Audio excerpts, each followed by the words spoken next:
What is up, peeps? Welcome back to Boston Ventures. In today's video, I'm going to be showing you everything that I eat in a day for weight loss, including easy and low calorie recipes. So let's jump right into this video. So the first thing that I have in the morning at 6:30 a.m. is my smoothie. This is a high protein smoothie. First change that we're gonna make is with the milk. So instead of using regular milk, I use this Lala 100, which has extra protein. If you don't live in Mexico, then I'm pretty sure in the States or in Canada, you have that equivalent. So just buy a milk that comes with extra protein. And also this one is light, so it comes with even less calories. And for this one, we are gonna use about 1.5 cups of milk.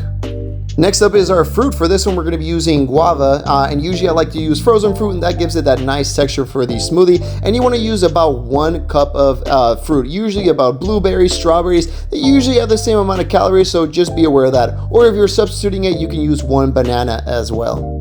And for one of the add-ons, we're going to use oatmeal. We're going to use 1 spoonful of oatmeal. And then the other one that we're going to use is flaxseed. I combine both the oatmeal and flaxseed. Flaxseed has a little bit more calories, so that gets you going in the morning.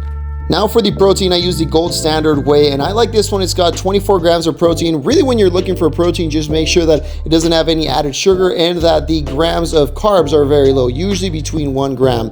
And also another tip, when you check the ingredients, you want to make sure that it has the least amount of ingredients. Whenever you see a protein that is filled with a bunch of stuff, you really don't need that. You want a protein that is nice and pure and that comes with the most amount of protein and what you need inside that scoop. You don't want that extra fluff on it. And just like that, the protein smoothie is ready to roll. You can play around with these things. If you want a little bit more carbs or anything like that, you can add an extra spoonful of oatmeal or flaxseed if you're feeling not that full after you drink it. But trust me, this is a good thing to get your day started. Now for the breakfast, we got some high protein and super good and super tasty waffle sandwich, a sweet and salty combination. Now for this one, for 1 cup, you get 344 calories, which we're actually only going to use 1/2 cup. And here in the back, it tells you if you use 1 cup of milk, 1 cup of this flour, you get 32 grams of protein. And if you add an egg, you get 38 grams of protein. Now for this one, we're going to use half. So we're going to use 1/2 cup of flour and about 3/4 cup of milk. And this is going to get you your 2 waffles for your waffle sandwich. And again, not really that hard here. You just want to put both in and then mix them right up in a pan. And now I got this from a YouTube video that actually does help.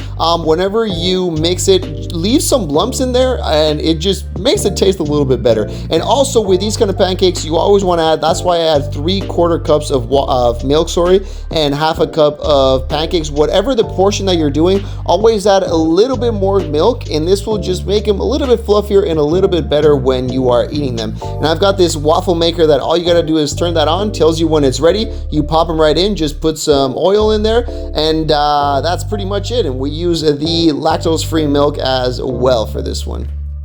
Now this is where the interesting parts, it's kind of like chicken and waffles, and I like this take. So we're gonna have grab our honey. Again, this is optional really if you don't want it, but I grab honey and just put a little bit, just drizzle a little bit over both sides of the waffles there. Again, if you don't want this part, you can definitely skip it if you want. Next up, we're gonna go with the cheese. Now, this is one I buy from Costco, which is called requesón cheese. This is basically like a cottage cheese, but this one's just a little bit saltier. So if you can't find this one in the States or in Canada or whatever the part of the world you live in, then you can use cottage cheese. You want to use something light, but that also has a good amount of protein. And we just spread this out evenly throughout the little holes that I just got. And then after this, we're gonna add our ham. And then this one is to your taste, but I like to add about 2 to 3 slices of ham. And I use the turkey breast ham, which usually is the best one for this. And then that is pretty much it for this one right here. It is very, very good, trust me, and you get a good amount of intake, especially because you've got those protein waffles on the top. It's kind of like a sandwich, but just fills you up a little bit more. So now let me show you what I eat for my snack right before I go to the gym. So when I was usually bulking, I would have Greek yogurt and granola and a fruit, but now we toned it down and we use these ones that are from Costco. Actually, they're pretty good. They're the Kirkland protein bars, and let me show you what they have right there. So they've got 21 grams of protein, only 3 carbs, 1 is sugar, but obviously something that you have to realize when you're dropping the weight is the calories. And this is what it has on the back. So it is 190 calories per one of these bars. And then I usually have like a cup of, I usually always switch fruits. So right now I'm having grapes, but sometimes I have apple, banana. It always depends, but that's what I'm always switching. But this right here is what I have for my snack.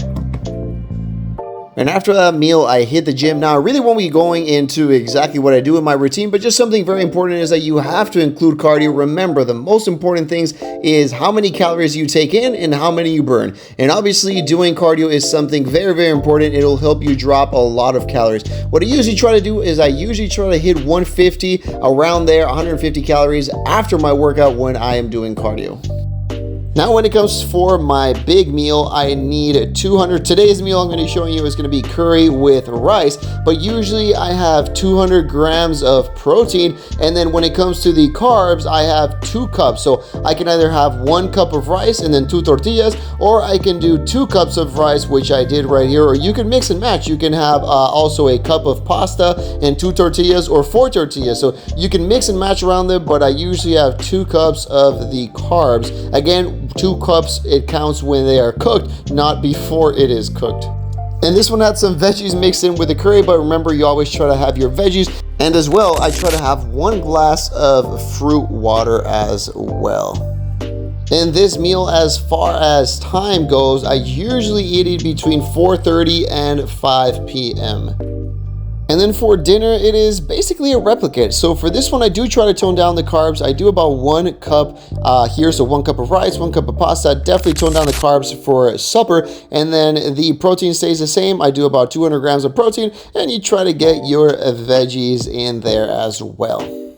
And I usually have my supper at around 9:30 p.m. at night. And just some numbers to throw at you. I weigh 80 kilos. I am about 11% in body fat, and I am about 178 centimeters, which would be around 5'10" in feet, just so you guys have some of the numbers in there. And this is a very passive weight loss. So for example, this won't make you shrink completely, because also I do want to conserve that body and that muscle mass that I got. So just to take that into consideration.